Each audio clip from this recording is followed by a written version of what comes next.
Hello, everyone. This is Marvel Champions Deck Discussions, or MC Deck Discussions, and I'm Abby Small, sometimes called Abis. My primary focus of this channel is to discuss Marvel Champions decks, which is what we're doing again today. I wanted to share this particular deck because it's a little different than most in terms of the size of the deck. So notice there are 46 cards in this deck. And I will be discussing the reasoning for that later on so you can just look at the sections if you want to skip right to that part and go, why would he try 46 cards? But I wanted to do that specifically because of Magneto's ability. So we'll get into that a bit later, but I just wanted you to see this is a different deck than normal. But first, let's go ahead and discuss what the major sections are of this video. So first is the purpose of this video, which could be used as a resource for anybody for whatever their purpose is. But I have my own purpose for these videos, and that is to start discussions regarding Marvel Champions decks. So feel free to make comments on what changes you might make to the deck with the way that you prefer to play.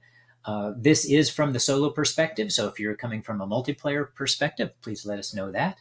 I might also try out some people's suggestions for changes in the deck and see how that modifies gameplay. So go test that out and perhaps make a follow-up video regarding the changes that I tried. And I'm also happy to feature or mention others' decks. So you're welcome to share your Marvel CDB name and decks in the comments below for others and myself to see. I don't mind at all if these videos become a resource for others to check out a number of decks, not just the deck that happens to be featured. As far as the outline of the rest of the video, again, there will be timestamps. I'll be introducing the deck, the name, and its purpose if it has one. The focus is going to be on cards added to the deck, that is the basic and aspect cards, and their purpose in the deck. So, of course, I'll mention identity-specific cards or the hero's abilities as necessary in order to facilitate that discussion. And I'll be sharing some details from the actual deck description as well that we can see on the right side of this. So let's go ahead and get started on the first part.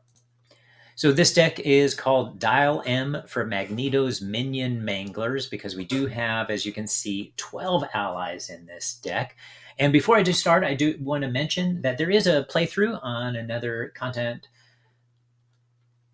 creator's channel. So that channel is SmoothieBrainGaming, and he goes up against the villain Green Goblin using the Mutagen Formula in that particular playthrough.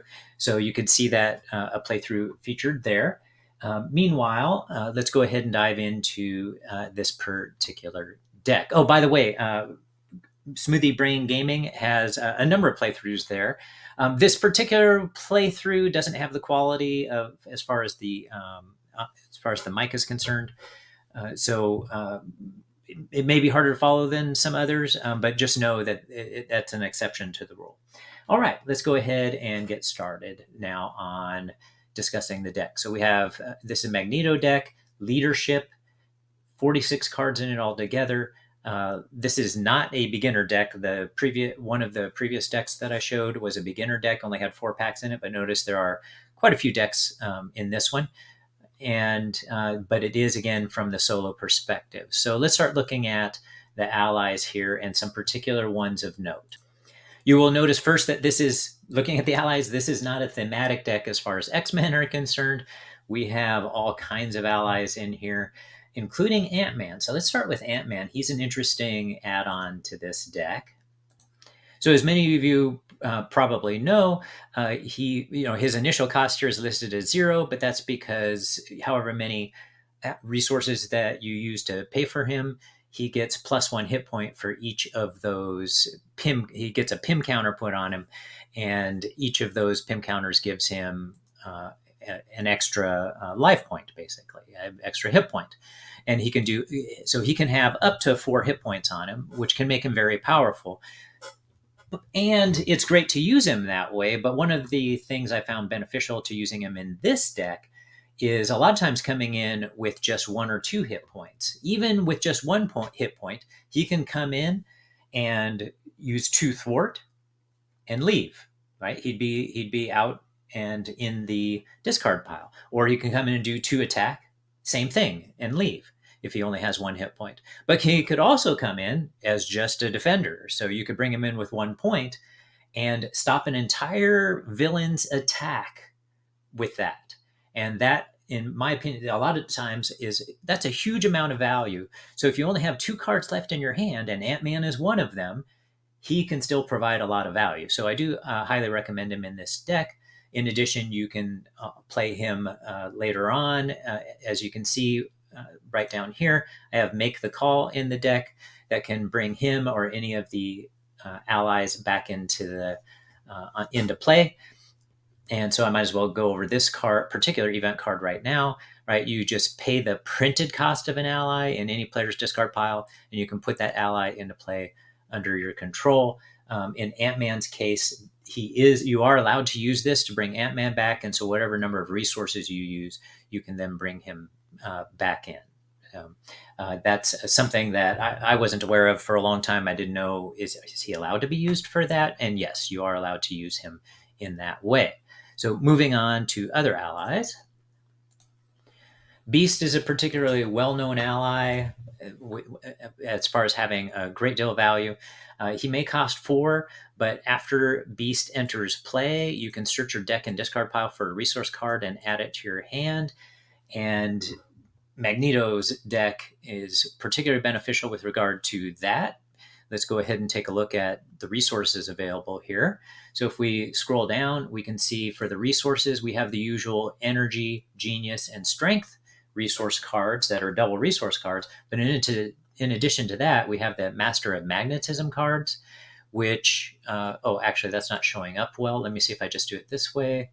Here we go. So you can see the resources. It has both a mental and an energy resource. So also a double resource card. So there are 5 resource cards in here, which makes it easier, of course, to play Beast in the first place. And you can, in fact, when you play Beast, because you might use one of those double resource cards to pay for him, that double resource card is already considered to be in the discard pile. So you can, in fact, bring one of those double resource cards that you just used to pay for him back into your hand to use for for other cards.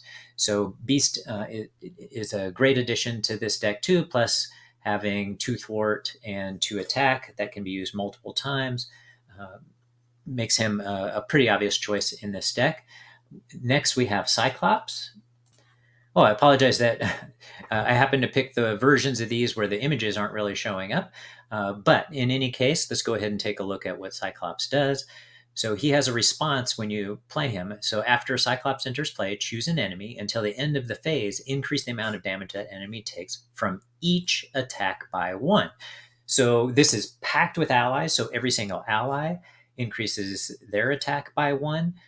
When Magneto attacks, and Magneto often attacks twice or has the ability to attack twice, so each of his attacks will hit for an extra point of damage, plus his actual cards, his Metal Shards cards. So we have his typical Metal Shards cards here, and they deal 7 damage to an enemy. If it defeats that enemy, you get a tough status card, so that addition, but this will do 8 damage instead. So that amount of damage, you can, like the amount of burst damage that you can have to defeat a villain or a stage of a villain can be significantly enhanced by playing Cyclops. Next up, we have Domino. So Domino has a pretty interesting ability to correspond with Magneto's abilities, which I'm going to get to next, actually, since we're talking about something related to that. So Magneto's response is after you use one of Magneto's basic powers, so the thwart or the attack, you can swap a card in your hand with the top card of your deck. So why might that be a pretty cool move with Magneto in particular? Let's go take a look at that. So if we go up to Magneto's abilities, so focus on the top half here where it's his hero ability, we see the ability Magnetic Pull. And the action there is discard cards from the top of your deck until a magnetic card is discarded. Add that card to your hand. Well, one of the issues that we can have with Magneto is he really plows through his cards quickly because of discarding cards from his deck. Well, if you have Domino in play, and she can put one of those magnetic cards back into his deck prior to using this ability of Magneto's, the magnetic pull ability, and then you would know that you are getting a magnetic card next and not dumping a bunch of cards into your discard pile. So that's a particular strategy that that you could possibly use in his deck. In addition, we then have Kid Domino. So if we look at Kid Domino, after Kid Domino enters play, you can choose to either spend the lightning resource, again, that's an energy resource, deal 1 damage to each enemy. Notice that doesn't say to an enemy, it deals 1 damage to each enemy. So that can be particularly powerful. And you can spend a mental resource and remove 1 threat from each scheme. So that's what makes, plus he has 2 attack and 2 thwart and only costs 2 with having his 2 health. So that's already the 2 attack and 2 thwart with 2 health with a cost of 2 is considered to be a very cheap ally, but having this extra ability on top of that is just an extra burst of possibilities that makes Kid Omega very valuable. Interestingly enough, I would often find I had Kid Omega in my hand at the same time as Ant-Man, and I often actually chose Ant-Man. So that being able to get Ant-Man out for just a cost of 1 very often turned out to be what I needed at the time. But Kid Omega definitely has his times when he has a great deal of value. Moving on from there, we have Lockjaw. Now, Lockjaw is a card that I find I hardly ever play in this deck. But when I need him, I'm grateful to have him in the deck. So the biggest value of Lockjaw is not playing him from your hand. You want to play him from your discard pile because he essentially costs 1 fewer resource to play from your discard pile. So for some of you might be familiar with the idea already of effective cost rather than the cost that's listed. So Lockjaw, for example, has a cost of 4. If you play him from your hand, though, it actually costs you 5 cards because his card also is leaving your hand. So you play 4 other cards plus him. However, if he's in your discard pile, he only costs the 4 cards or the 4 resources in your hand. So he's actually cheaper. It's as if you're playing a 3-cost ally instead. The other thing that's really cool about Lockjaw is, so when you need him in those emergencies, he often could do 4 points of damage. So let's say you brought him out in 1 round, and he's already done a couple points of damage. He takes 2 points of damage afterwards to himself. Then the next round, you attack again with him. He goes into your discard pile. You can bring him right back out into play, and then he does another 2 points of damage for a total of 4 points of damage that round, and he can still be used to block with afterwards. So Lockjaw in those emergency situations, like I said, I'll go through a lot of plays and never play him. But the one time when I don't have the other things I need to do the job, Lockjaw is there, and because you discard so many cards, because of Magneto's ability. So once again, his ability up here, right? He discard cards from the top of your deck until a magnetic card is discarded. So that Lockjaw becomes available in the discard pile a lot of times there, and you often just use him as a resource otherwise. So he's in your discard pile a lot, and in those emergency situations, you know you always have 2 thwart or 2 attack to rely on. Moving on from there, we have M. M has a particularly valuable response when there is a minion out in play, and that response is after M enters play. So notice it says enters play. You do not have to play M from your hand, which means you can make the call to take M from your discard pile in order to play her, and you can defeat a minion with fewer remaining hit points than M. Well, M happens to have a lot of hit points. M has 4 hit points, in addition to having 2 thwart and 3 attack. The 3 attack has 2 consequential damage. But this 4 hit points, a lot of minions will have fewer hit points than that to begin with. However, even really high hit point minions can often be taken out by M by just some careful planning. So if you just do damage to the minion until you get the minion to 3 health or below, and then when M comes out into play, boom, that minion is then defeated. And Magneto happens to be particularly good at bringing minions down himself because he can often get two attacks. Moving on from there, we have Maria Hill. Maria Hill is highly well known for her response, which is after Maria Hill enters play, each player draws one card.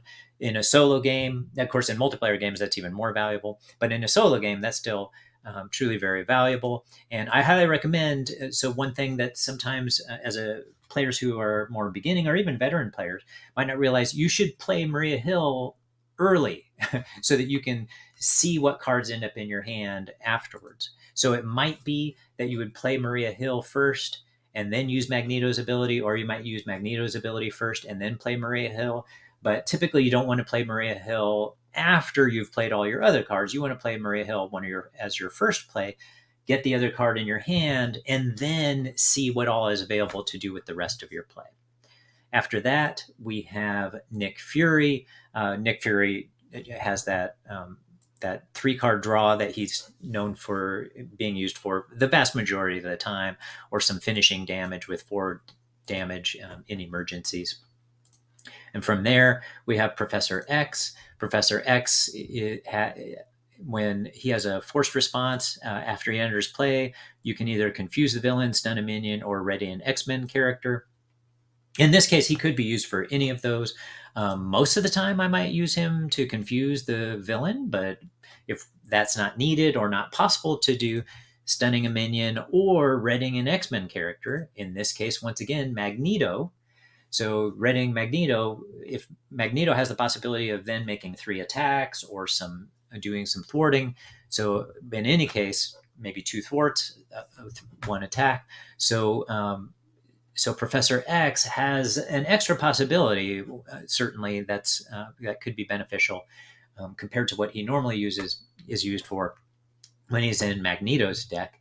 And he also has that 3 thwarts that can really help keep that at bay. And then there's White Fox. White Fox is, I'm finding White Fox to be an automatic add to my Magneto decks. I'd have to really think carefully if I didn't want to add White Fox, excuse me. Sometimes White Fox will end up in my hand, but much of the time White Fox will be discarded by Magneto's ability, and White Fox has this great response. After White Fox is discarded from the top of your deck, put her into play under your control. So even though she's a 3-cost ally that only does 1 thwart and 1 attack, getting her into play for free is highly valuable because she could do that twice before then being used as a blocker to defend your hero. So she ends up being a great add to this deck. Probably might be about the best place I've found to actually add her into my decks. All right, and then as far as if I'm comparing to any heroes at all, that Magneto has that best chance for discarding White Fox and ending up with White Fox in play. And lastly, we have X-23, which is just an awesome ally here. And X-23 has this response: after X-23 attacks and defeats an enemy, ready her. Well, she has 3 attack. So there are a lot of times when I'll use her to finish off a minion, and then after that hit another minion, and possibly hit a third. I have definitely had her finish off 3 minions in 1 turn, or attack a villain on top of that, or as a possibility as well.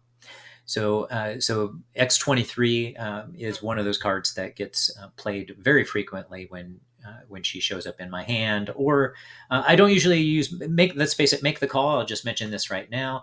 So we're going to move on to the events next. So make the call. Let's go back to this card. The vast majority of the time, I will select Nick Fury because that extra 3-card draw just proves to be the most valuable thing the majority of the time. However, there are times when either Nick Fury isn't available to use for make the call, or when I might have a particular situation when somebody like X-23 would be the one I would select in order to take out multiple minions at once. And there are other ones that could be used, would have value as well. But X-23 is probably my second one that I would have a tendency to choose, but sometimes M as well that we brought up before, who can just defeat a minion outright when she enters with the right conditions. All right, other events we have in here are Face the Past. So this one has been a really fun inclusion in this deck. So for Face the Past, it costs 0, and it's a hero action, so you play it, out of your hand, and search the encounter deck, discard pile, and set aside area for your Nemesis minion and reveal it. Then ready your hero and draw 3 cards. You cannot attack the villain this phase, so your main job in some ways is to get rid of that Nemesis minion that came in, and then remove this card from the game. Now, I won't choose to use Face the Past every time I see it. I look for the particular situation, make sure that it makes sense to do at the time, or it might just be a time when I need to take a risk, and Face the Past is just what I need to get that three card draw and possibly solve the situation. Now, the reason I might not use it is because the Nemesis minion is pretty beefy. So let's take a look at the Nemesis minion real quickly just to see why we might sometimes choose not to use Face the Past. So we can see here over on the right that Exodus, that's Magneto's Nemesis minion, and Exodus has steady, toughness, and villainous. So that toughness means that you'll have to get rid of that toughness before attacking Exodus and have to do 6 damage to him. So there could be times when that makes this situation more dangerous than it was before you started. And so you might not choose to bring out Exodus. But a lot of the times it ends up being a great choice to get those 3 extra cards, defeat Exodus, and also be able to set things up so you can handle future turns. All right, so that was Face the Past. And next, the last card added here is Noble Sacrifice. So notice Noble Sacrifice, this is a leadership card, and it has a hero action. It only costs 1. Discard an ally you control. And after that, you can heal damage from your hero equal to that ally's printed hit points and give your hero a tough status card. So this is a really nice choice. This is like an enhancement of choosing to use your ally as a blocker. So there are some times when it would be better to use your ally as a blocker, and other times where this is actually a better choice instead, because you get that additional healing and then a tough status card. So the tough status card would be roughly equivalent most of the time to blocking with an ally. Either way, your hero doesn't take damage, at least if the villain doesn't or minion doesn't have piercing that's attacking him. So that part, so in addition to that, getting extra healing, and with these allies that we have, there are a lot of possibilities for that healing being 3 or 4. So that could be Professor X, right, who has 3 hit points. You have Nick Fury, who has 3 hit points. But we also had M, who has 4. Here it is, health 4, has 4 printed hit points. And so that amount of healing on top of getting a tough status could prove more valuable. It does cost something though, right? It is a 1-cost card, meaning it'll use up 2 resources in order to play Noble Sacrifice. So I don't use Noble Sacrifice every time. You always evaluate for the moment which way is best to go. But the nice thing is about Noble Sacrifice is that it's not something where you have to exhaust the ally. You get to use the ally to thwart with or to attack with first, then use Noble Sacrifice. And that what makes this Noble Sacrifice a particularly valuable card in this instance. Plus, we have 12 allies. There are a ton of allies in this deck, and we might sacrifice 1 ally and just bring another one back in. So Noble Sacrifice proved to be, I didn't use it every time, but I used it a fair number of times when I'm playing this deck. All right, from the events, let's take a look at player side schemes. So a lot of times in leadership, I have a lot of player side schemes, 4 in this case. So traditionally, build support, specialized training, and superpower training, those are some great adds. But the one that gets added in as a leadership card is call for backup. So this is typically for me, this means it's 1 more chance to get Nick Fury out, or one of the other cards that I mentioned before. But you bring it in, it only takes 3 threat to remove the card. Otherwise, it can just stay out there for as long as it needs to until you're ready to use it, or you have the ability to use it. And when it's defeated, you can search your deck and discard pile for an ally and put it into play. Nick Fury is the most obvious choice most of the time, because this is the one time you can get Nick Fury out without having to pay his traditional cost. The cost you're paying is instead getting rid of this 3 threat, and then boom, out comes Nick Fury, and you get to draw 3 cards. So Call for Backup is close to an auto include in a lot of my leadership decks. And then the other ones of value in this particular case, if we look at build support, each player may search their deck and discard pile for a support with a cost of 3 or less and put it into play. So that would be, in this case, we have the X-Jet as one of those choices, which is a nice resource generator. We have Asteroid M, which is a part of Magneto's cards. But also another target, if you already have the X-Jet out, Command Team. So Command Team gets 3 uses on it, and then you can exhaust Command Team and remove a counter from it, and that allows you to ready an ally. So Command Team ends up being a target sometimes for build support or just played in general. So now that we've talked about Command Team anyway, gets more use out of those allies. Right? So we have 2 copies of Command Team in here with 12 allies. There's nothing like getting more value out of somebody like Nick Fury or Professor X by using them a second time and saving your other allies for future uses or possibly for blocking in the future. So Command Team ends up being a valuable use. Build support sometimes might get Command Team out, or the X-Jet is usually your first choice. We also have Superpower Training here. Superpower Training, each player may search their deck and discard pile for an identity-specific upgrade and put it into play. And that allows us to get some highly valuable upgrades in this case, or one particular one, but some good backups as well. So if we take a look at the upgrades available here from specifically Magneto's identity, his identity-specific upgrades. So there are 2 main ones that I would tend to go for, but a third backup that I often use it for. One of the first ones is Magneto's helmet. So Magneto's helmet lets you exhaust the helmet in order to get a wild resource to play a magnetic card. And every single one of Magneto's cards, I'm pretty sure, are magnetic cards. So that's a lot of cards that are targets for this. That's not always my first choice, but a lot of times it's my first choice because then it allows me to play some of the other upgrades when I get them.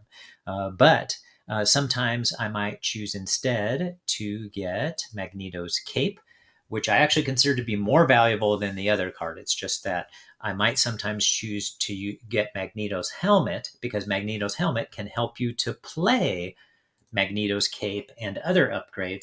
So it can sometimes be the more valuable choice earlier in the game. But later in the game, this is a more valuable card.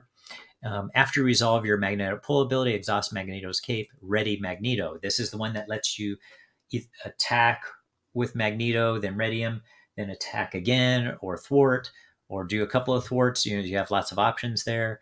And so this is my favorite card of Magneto's kit. And that is very often the choice. But if I have both of those cards out, then sometimes I actually go for the magnetic bubble, even though it's not a permanent card, because it just provides so much protection for Magneto in an emergency situation, or just to delay the game for a while and let him set things up, or let him get ready, get all the resources he needs to do what he needs to do. And so it has a cost of 3, but it gives him retaliate while it's out. And it has a force interrupt. When you would take any amount of damage, place it here. Then if there is at least 6 damage here, discard magnetic bubble. And so this, 6 damage is a lot to prevent. Most of the time that ends up preventing, at least 2 attacks. It's a bummer when it only prevents 1, but you still get that retaliate on there because the retaliate is on there until this disappears. And then in addition to that, we have our final thing, which is specialized training. So I like specialized training in this deck because each player who does not control a special, when this is defeated, so you get it out, it does cost 5 to remove. So it might take a little while before you remove it. But when it's defeated, each player who does not control a specialization upgrade chooses one set aside specialization upgrade and puts it into play under their control. And I'll just briefly describe what those do. So there are 4 choices there.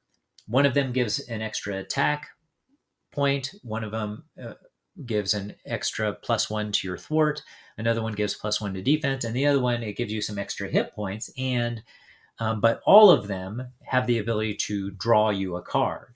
So the one that gives you +1 attack, when you attack, you can exhaust that card and draw. You would then be able to draw a card when you attack. The one with thwart is similar for when you thwart. You do a thwart, exhaust the card, it gives you an extra card.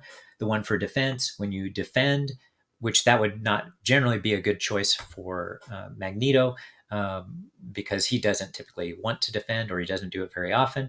But you would then get a card. And lastly, and this one also, again, isn't one that I would usually choose for Magneto, even though I choose it a lot for other decks. The one that gives him extra hit points. When you take damage from an attack, you exhaust that card and you get to then draw a card. I don't use it for Magneto, and the reason is, if we go back to the events and look at his particular event, Metal Shards, so this is his attack event, it allows him to deal 7 damage to an enemy, and if it defeats that enemy, gain a tough status card. Because he gets tough status cards relatively frequency, it's not all the time, but relatively frequently, he doesn't take damage from attacks sometimes. And he certainly doesn't take damage from attacks when he has all these allies who are often blocking for him. So that's not a good choice. So I often use it for either the thwarting or attack, and most often for the extra bonus attack and draw power. All right, that's it for the player side schemes. Now we get to the resources. We already mentioned the resources, actually, so I guess I'll skip right past those. We go now to the support cards. So that would be Asteroid M. Oh, the command team. Oh, actually, we've mentioned these as well. So I guess that means we'll head on right over to the upgrades. So let's take a look at the special upgrades we have here. So I have 3 upgrades altogether. One of them is Clarity of Purpose. Clarity of Purpose is a really cool card, but in Magneto's case, it did some extra things I hadn't thought about before putting it in the deck. I debated putting it in here. So it's really nice as another resource generator. Exhaust this card and deal 1 damage to attached character, and then you can generate a wild resource. The attached character I choose to put Clarity of Purpose on, because I want Clarity of Purpose to stay out the rest of the game, is Magneto himself. So I put it on the hero. Well, it's not always nice taking damage, but Magneto has the ability to take damage pretty nicely because he has lots of protection from his allies blocking for him. So taking a little bit of damage here and there isn't as much of a big a deal. So it ends up being a great as a resource card, but sometimes I'll still pass on using it. But here was the cool thing about using Clarity of Purpose, is when I had out the upgrade that we mentioned before, Magnetic Bubble. So I would often use, when I had Magnetic Bubble out, it felt like free usages because the 1 damage would go to this card instead of to Magneto. Certainly that makes this, it could disappear more quickly because of it. But I would find I sometimes got a chance to use it a couple of times right on this card, and it made me want to bring this card out more often and use it. And then I got to have the retaliate benefit of it while also doing damage to Magnetic Bubble instead of to Magneto himself. So that was a surprise to me. I actually wasn't expecting that particular synergistic effect. And then the last 2 cards are this leadership skill. This is one of my favorite upgrades. It's for allies, even though it doesn't attach to an ally like a lot of the other upgrades in leadership. So for this one, it has 3 uses. It costs us 1, and it's an interrupt. When an ally makes a basic thwart or basic attack action, remove 1 leadership counter from here. Notice it does not say to exhaust it. That ally gets +1 thwart and +1 attack. It has 3 uses. So you can use it. You just have it out, and you can use it for multiple allies and do an extra damage for those allies. This is like having in your deck a 1-cost card that does 3 damage or does 3 threat removal. That's a high value card. So having 2 of these cards tends to be really nice. You can only have one of these out. Yes, max one per player. So you can only have one of these out at a time, which is why I only carry two of them instead of three. But it only costs one, and getting it out there and being able to do that extra damage with your allies, especially in a deck that has 12 allies, can be really valuable. So, and especially when we combine it with Command Team. So, like I mentioned about Nick Fury before, it's really cool to have Command Team out and leadership skill, play Nick Fury and allow Nick Fury to to do either two thwart instead of two thwart or two attack, allow him to do three thwart or three attack, and then do it again. So either do three more, remove three more threat, or do three more damage, or any combination of do one or the others. So you can do thwart the first time and attack the second. So that's a really cool usage of Command Team, and leadership skill is when you play Nick Fury, but of course it's valuable with all the other allies as well. So I love it because you don't have to worry about putting it on a particular ally and using it for them. And that's great when you have a situation where your ally is going to stay out forever, but this deck isn't meant for that. So these allies are meant to come out for a little bit and go away. And so leadership skill, one cost for 3 threat removal or 3 damage, is, in my opinion, a high value card. So I love that deck, that card in a lot of my leadership decks, especially ones where I don't have a Voltron type build where I'm going to keep the ally out forever. So that's it for all the cards. So that's it for this. This is going to be a longer video, clearly. So let's get to the description part of this video now. This part will go relatively quickly because I mentioned a lot of this while talking about the rest of the deck. So first of all, the villains tested against, I play until I get a victory in Standard and Expert against each of the villains. And the villains I tested against were Claw, Rhino, but a special version of Rhino. If you've seen some of my other videos, you already know this. I add the Doomsday Chair encounter set, which includes MODOK. And then there's a very powerful, what do you call it? A very powerful minion who has 2 retaliate and 8 hit points. Then I go for all of the mutant Genesis villains, which includes Sabretooth, Project Wide Awake. Those are the Sentinels, Master Mold, Mansion Attack, and Magneto. And when doing so, I had a couple of losses, but otherwise still had a victory in Standard and Expert against all of them. So one loss I had against Mansion Attack and another one against Magneto, but still had victories in Standard and Expert against all of those villains. Some notable elements of play. Okay? So the side schemes usage is pretty cool, actually, because one of the things about Magnetic Blast, so if we look at this card, so this is Magnetic Blast is an event, and that's one of Magneto's cards. And it removes 3 threat from a scheme for a cost of 2. So not the best value there. This is the part that has high value when you can use it. It's amazing value, but you don't often get to use this part of it. And that is, if this removes the last threat from that scheme, you may discard an attachment with the text, hero action or hero response. That very often lets you get rid of an annoying attachment that the villain has. And so that's extremely valuable when it happens, but it doesn't happen all the time for sure.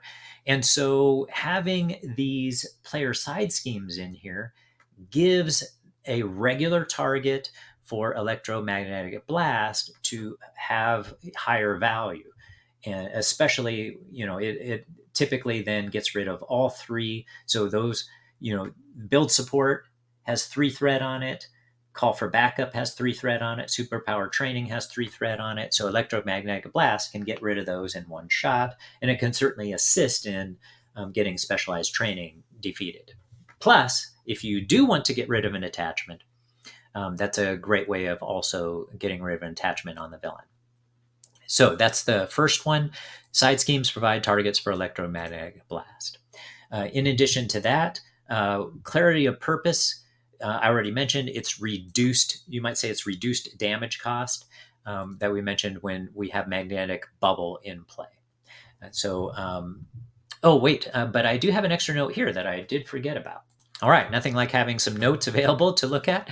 So, clarity of purpose can result in a net gain of health when used for noble sacrifice. So, noble sacrifice was that card we talked about before, that you can discard an ally you control and heal damage from a hero equal to that ally's printed hit points.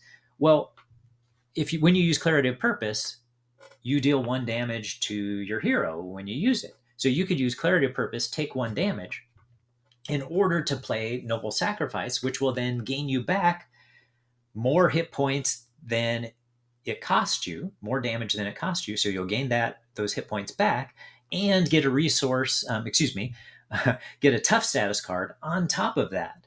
So that's really extra high value for clarity of purpose that I had forgotten about until reading my notes again right here.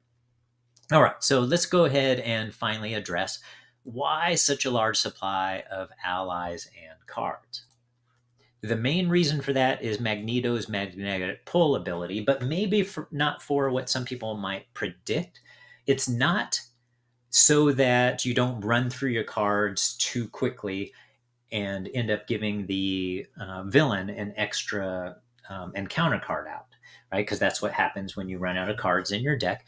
The villain gets an extra encounter card.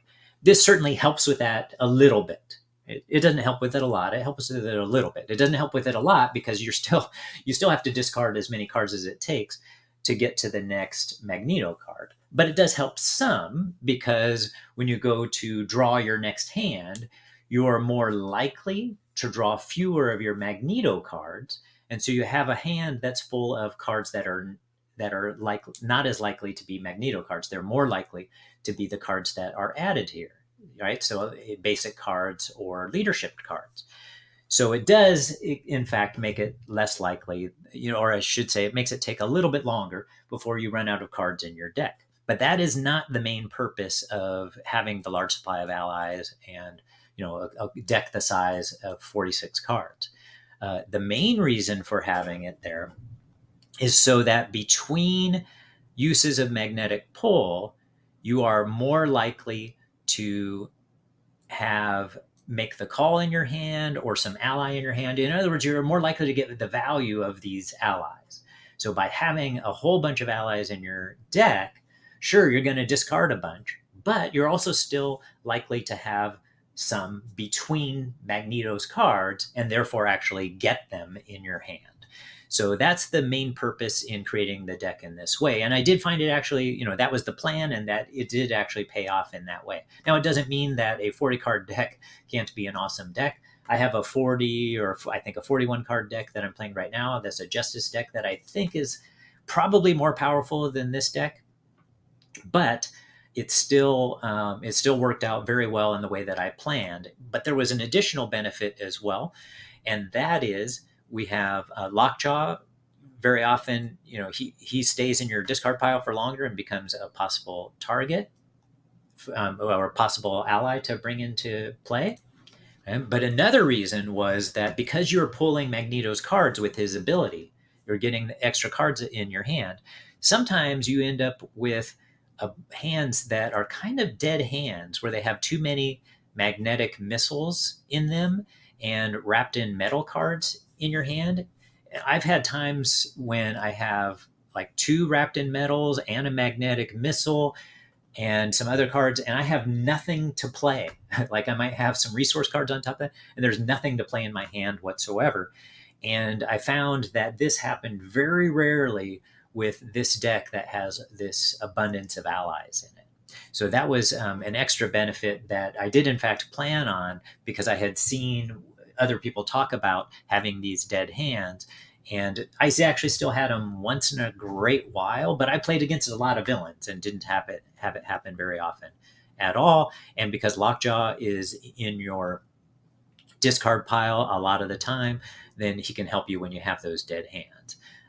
And then last bit here. So because you don't have a whole, because you're more likely to draw Magneto's cards because you're going to discard them until you put one in your hand, I also found that in other plays of Magneto that weren't with this deck, that metal shards, I would end up with both copies of metal shards in my hand and not have the ability to play both. And so this allowed me to very often get metal shards in my hand one round, and then a different round get metal shards again, and not have one of them go to waste because I had to use one to pay for the other. So that was really nice to spread that out a bit and get both instances of 7-point damage and possibly a tough status card on top of it. So that was another reason for it that also I found paid off. And then the last reason, so notice there are in fact quite a number of reasons, is the use of Magneto's armor. So when you're discarding cards from your deck, if we take a look at Magneto's armor, so let's go look at that because we didn't really take a look at that before. Magneto's armor, here it is. Okay. For Magneto's armor, it has a response. After you resolve your magnetic pull ability, if you discarded at least one of the following resource icons, then you get these benefits. And the ones you care about the most are typically getting the mental resources to get +1 thwart this round, or the physical resources to get +1 attack this round. Well, those are beneficial, and most of the time I was hoping to get both so I had more options, or at least have a more likely chance to get that. Well, if you have a lot of extra cards in your deck, you are more likely to get both options.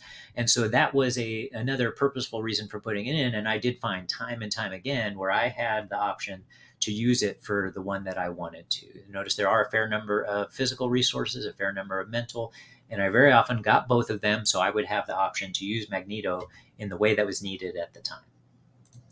All right, let's scroll down here for the last bit, which is Noble Sacrifice. And that is, if you're going to be throwing away allies to use Noble Sacrifice, having lots of allies available makes it more likely you can get another ally back in play.